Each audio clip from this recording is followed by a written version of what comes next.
if we reran Earth a million times, would what we got now be the most special thing? And how often would it be? So, scientifically speaking, how repeatable is this experiment?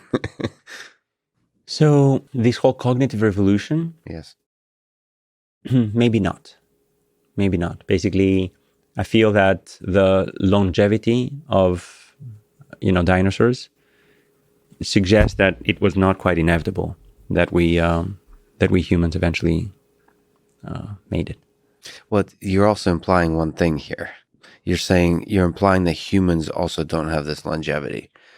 This is the interesting question. So with the Fermi paradox, the idea that the basic question is like, if the universe has a lot of alien life forms in it, why haven't we seen them? Yeah. And one thought is that there's a great filter or multiple great filters that basically would destroy intelligent civilizations. Like this thing that this multifolding brain that keeps growing may not be such a big feature.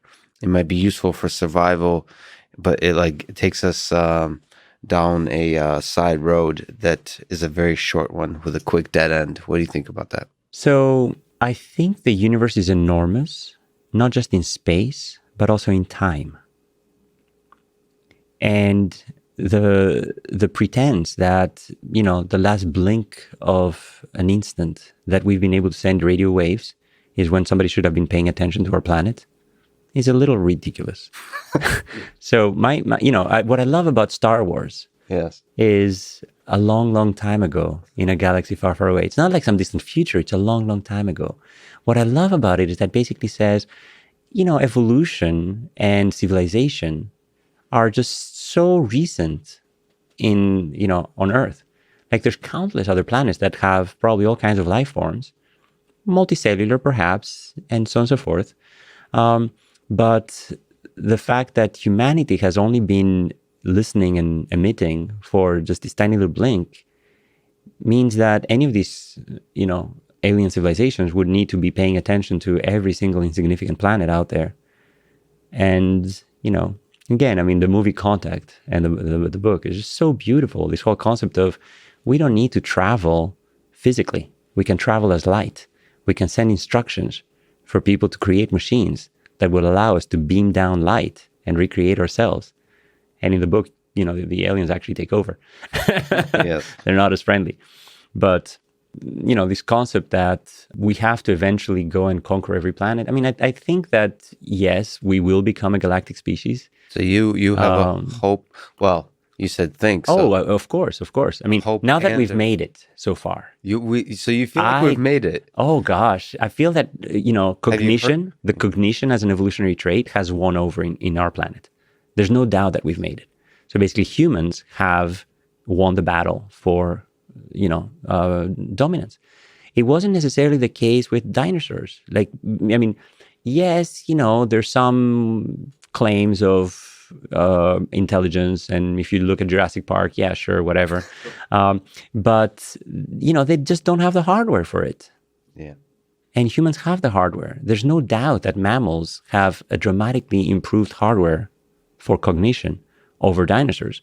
Like basically, there's universes where strength won out, and in our planet, in our particular version of whatever happened in this planet, cognition won out, and it's kind of cool. It's a privilege, right? But it's kind of like living in Boston instead of, I don't know, some middle age place where everybody's like hitting each other with weapons and sticks. You're back to the Lucky One song.